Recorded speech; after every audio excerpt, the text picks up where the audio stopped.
Olá, seja bem-vindo à nossa revisão de História do Rio Grande do Norte. Eu sou o professor Carlinhos e na aula de hoje nós vamos tratar sobre dois importantes tópicos que marcaram a história política do nosso estado. O primeiro fato que nós vamos trabalhar na aula de hoje é sobre a Intentona Comunista de 1935. Esse movimento foi uma tentativa de derrubar o presidente Getúlio Vargas. Vamos lembrar que na década de 30 o Brasil era governado pelo presidente Getúlio Vargas. Os comunistas organizaram então um movimento na tentativa de tirar o presidente Getúlio Vargas do poder. Como esse movimento foi extremamente desorganizado, acabou fracassando. Na verdade, a proposta do líder Luiz Carlos Prestes era implantar o comunismo em todo o Brasil. Em virtude da desorganização do movimento, a Intentona acabou se limitando apenas ao Rio de Janeiro, a Recife e aqui no Rio Grande do Norte. O Rio Grande do Norte merece destaque nesse processo porque foi o único estado do Brasil em que os comunistas conseguiram tomar o poder por apenas 72 horas. Mas, dentre as regiões em que o movimento aconteceu, Rio de Janeiro, Recife, e Rio Grande do Norte, o nosso estado foi o único em que eles conseguiram consolidar o poder por um curto intervalo de tempo. A Intentona Comunista ela não ficou apenas na capital. Depois que o movimento destituiu o governador Rafael Fernandes, o movimento seguiu para o interior do estado. A gente destaca o que aconteceu na Serra do Doutor. Lá a caminho do Seridó vai acontecer a resistência e aí na Serra do Doutor grande parte dos comunistas vão ser mortos exatamente pela ação de Dinarte Mariz, que nesse momento manda as tropas do Seridó para combater os comunistas na Serra do Doutor.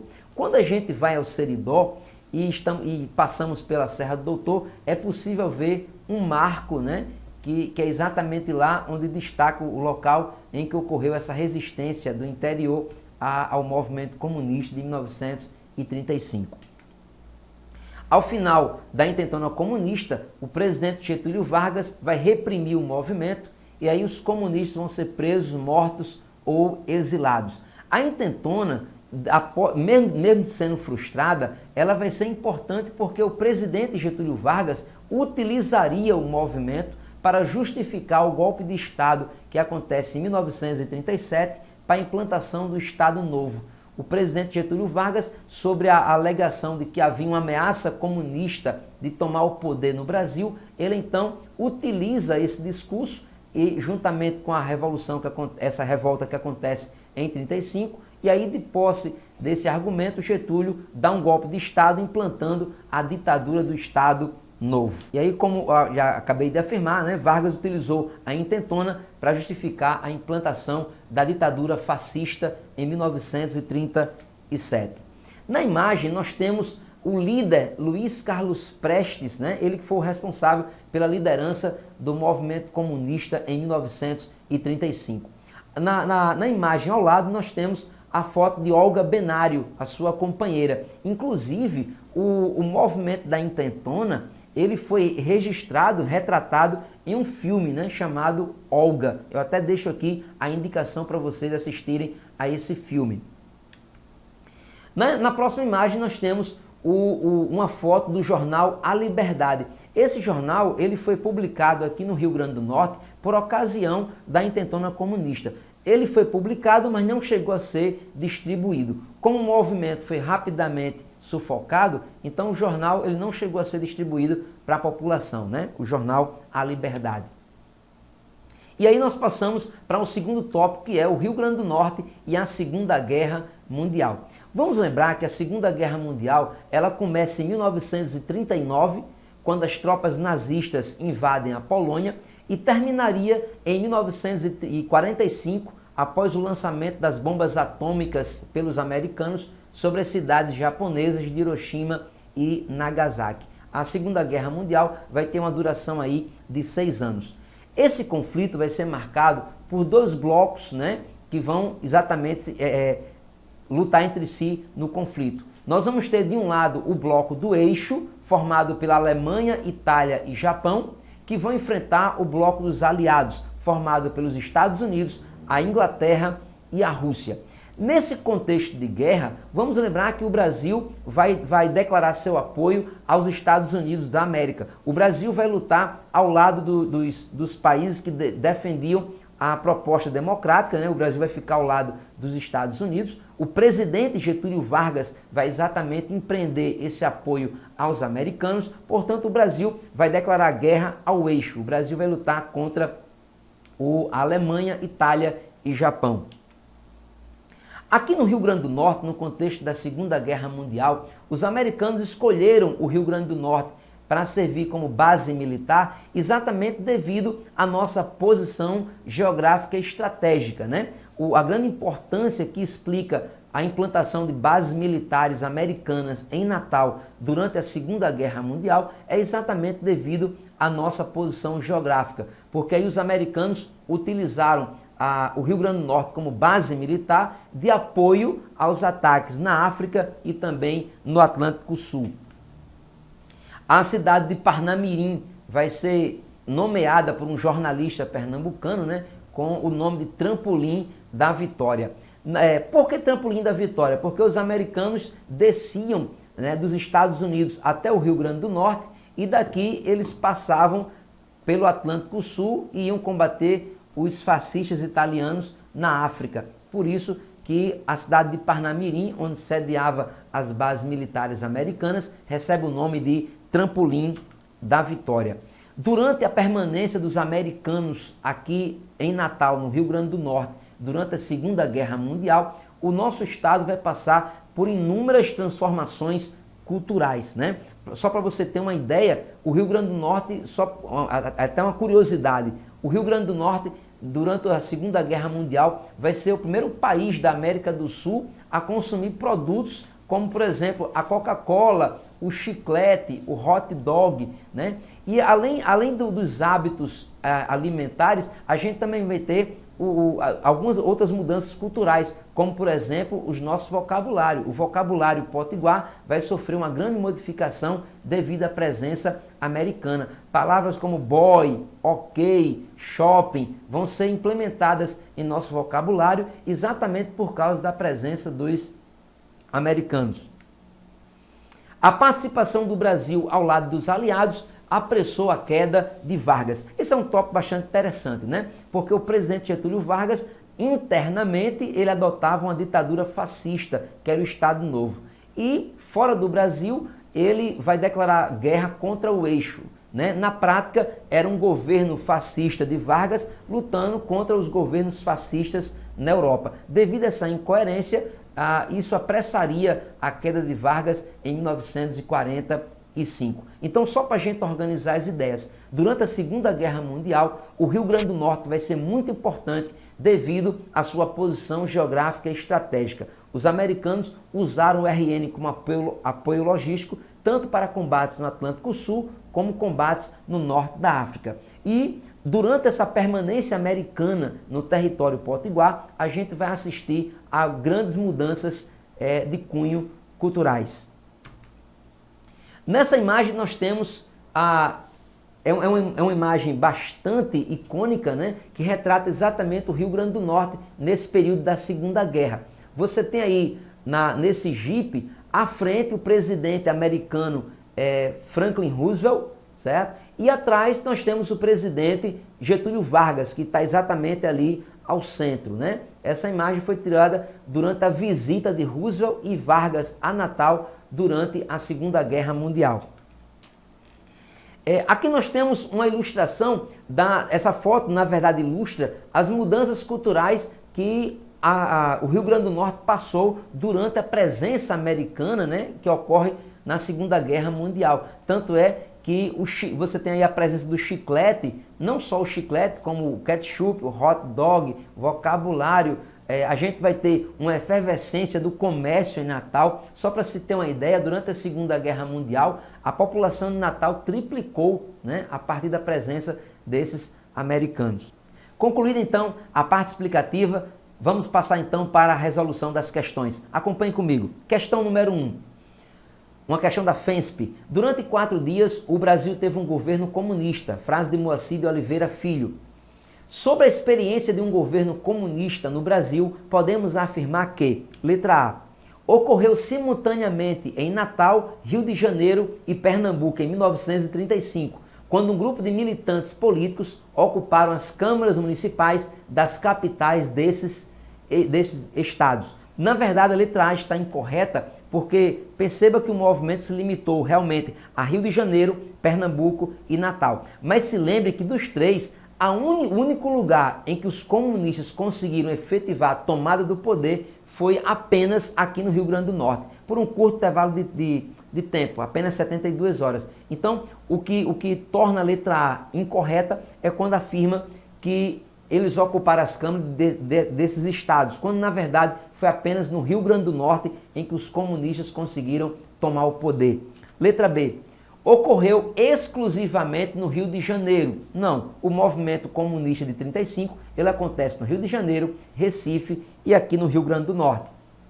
Letra C. Aconteceu em Natal, quando apenas um grupo de cabos e sargentos, sem a participação do Partido Comunista do Brasil, ocupou o quartel do 21º Batalhão de Caçadores. A alternativa está incorreta porque, ao contrário do que diz a letra C, houve sim a participação do Partido Comunista, até porque a intentona ela tinha um caráter comunista, né, em sua organização. Portanto, a letra C está errada. O que nos sobra é marcar como alternativa correta a letra D de dado. O movimento comunista aconteceu em novembro de 1935, em Natal, capital do Rio Grande do Norte, quando um grupo de cabos, sargentos e militares do Partido Comunista do Brasil, entre outras medidas, sublevaram o quartel do 21º Batalhão de Caçadores e fizeram dezenas de prisioneiros. A alternativa correta é a letra D. Só por curiosidade, vamos lembrar que o 21º Batalhão de Caçadores, esse quartel, funcionava naquele prédio onde hoje funciona a Escola Estadual Winston Churchill, em Natal, né, na Cidade Alta. Onde hoje é o colégio, na época funcionava o quartel que foi tomado pelos comunistas no movimento de 35. Portanto, a resposta correta é a letra D. Passemos então para a questão número 2, a questão da UFRN. Em novembro de 1935, em Natal, Recife e Rio de Janeiro, eclodiu o levante conhecido como Intentona Comunista. O governo de Getúlio Vargas utilizou-se de tal evento para... Vamos lembrar que após terminada a Intentona Comunista, o presidente Vargas utilizaria a realização dessa revolta para justificar o golpe de Estado de 1937, que implantaria a ditadura do Estado Novo. Tá? Então vamos para as alternativas. Letra A. Instituir a CLT. Não, Getúlio Vargas não instituiu a consolidação das leis do trabalho, usando como justificativa a intentona. A letra A está incorreta. B. Decretar o estado de sítio e reprimir violentamente os movimentos de esquerda, acelerando o processo que culminaria no Estado Novo. Então a resposta correta dessa questão é exatamente a letra B. Vamos lembrar que Getúlio Vargas, após o movimento da intentona, ele prende, exila ou então vai ser morto todos os participantes da intentona comunista. Passada a intentona, 2 anos depois, Getúlio Vargas utilizaria esse movimento comunista como justificativa para implantar o Estado Novo. Aliás, em 1937, Getúlio Vargas elabora um plano chamado Plano Cohen e através desse plano ele vai argumentar que há uma tentativa comunista de tomar o poder. Que esse plano, na verdade, foi mais do que forjado, porque em 1937 nem tinha como os comunistas tomarem o poder. Até porque depois que terminou a intentona, como falei anteriormente, os comunistas foram presos, mortos ou exilados. Portanto, a alternativa correta da questão número 2 é a letra B de bola. Questão 3. Proibir qualquer tipo de organização operária. Na verdade, está incorreto, né? Transformando o Ministério do Trabalho em substituto dos sindicatos. Não, porque não houve em momento algum a substituição do Ministério do Trabalho em relação aos sindicatos. E a letra D, legalizar os partidos de esquerda. Não, porque não tinha como Getúlio legalizar os partidos de esquerda, já que o governo que ele implantou em 1937 tinha um caráter de direita, um caráter fascista. Portanto, a alternativa correta da questão é a letra B de bola. Passemos então para a questão número 3. Sobre a relação entre o Rio Grande do Norte e a Segunda Guerra Mundial, é correto afirmar: letra A, pela proximidade com a África e por ter sediado importantes bases militares dos Estados Unidos, Natal foi alvo de esporádicos ataques das tropas da Alemanha. A letra A está incorreta porque no decorrer da Segunda Guerra Mundial não houve ataque alemão a Natal, certo? Então a alternativa A está incorreta. Letra B, os natalenses passaram a rejeitar paulatinamente os hábitos dos estrangeiros.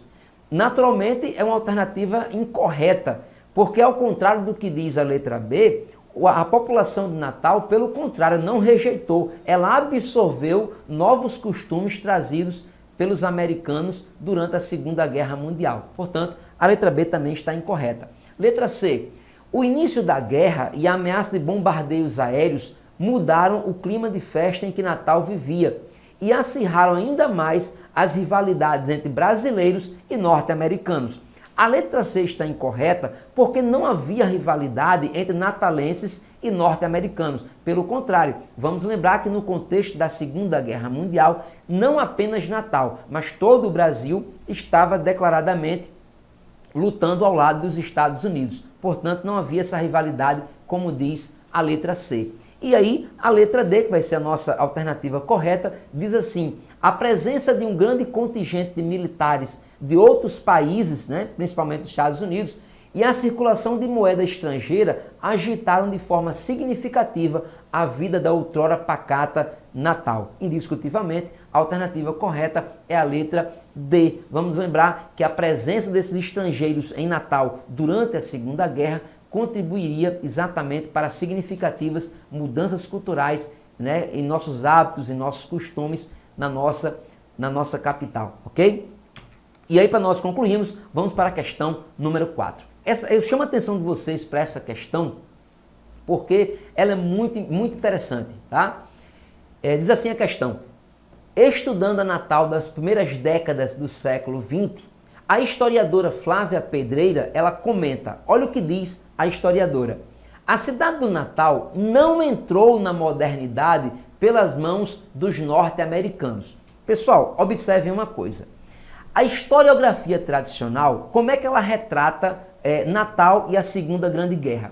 Geralmente, os escritores tradicionais, eles vão afirmar que foi a partir da Segunda Guerra, com a presença americana em Natal, que nós vamos ter a introdução da modernidade em Natal. E aí, só para a gente reiterar, o que é que vai dizer a escritora para a gente? Que não, que na verdade essa modernidade ela não vai acontecer, ela não vai ser trazida para Natal durante a Segunda Guerra, tá? Na verdade, a escritora Flávia Pedreira, ela vai defender a tese de que, na verdade, a presença americana em Natal durante a Segunda Guerra só intensificou essa modernidade, porque segundo a escritora, na verdade, essa modernidade em Natal, ela já existia. O que os americanos fizeram foi apenas intensivar esse processo de modernização. Continuemos então a leitura.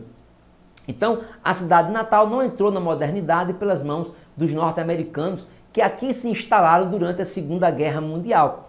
Consultando outras fontes, pude constatar, diz a autora, a necessidade de se fazer um recuo cronológico para entender o processo de modernização como algo que não se deu de forma linear, mas repleto de contradições. Segundo a afirmação da autora, letra A, os norte-americanos foram os únicos responsáveis pela modernidade em Natal. Se você analisar o texto da professora Flávia Pedreira, você irá perceber que, na verdade, o que ela vai dizer? Que os americanos não foram os únicos responsáveis por trazer a modernização, que esse processo de modernização ele já existia anterior à presença dos americanos. Portanto, a letra A não está correta. Letra B, o processo de modernização de Natal pode ser compreendido fora do recuo cronológico. Não, porque o que diz a autora? Quando a gente faz o recuo cronológico, a gente consegue perceber que o processo de modernidade em Natal, ele antecedeu a presença dos americanos, tá?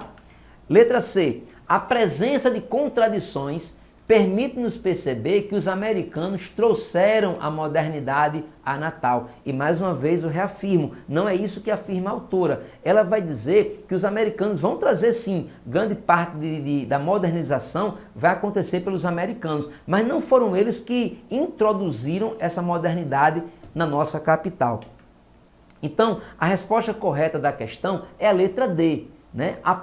Analisando o texto da escritora Flávia Pedreira, né, de sua tese, a gente chega à conclusão de que a partir do recuo cronológico é possível perceber que a modernidade em Natal é anterior à presença dos norte-americanos. O que eu quero que vocês entendam? A historiografia tradicional vai partir do princípio de que foi a partir dos americanos que a gente vai ter a introdução da modernidade em Natal. Para a escritora Flávia Pedreira, em sua tese, ela vai defender que não, que o processo de modernização ele é anterior à presença dos americanos e que os americanos apenas teriam intensificado esse processo de modernização. Com isso, a gente conclui a nossa aula de hoje. Muito obrigado pela sua companhia e até a próxima.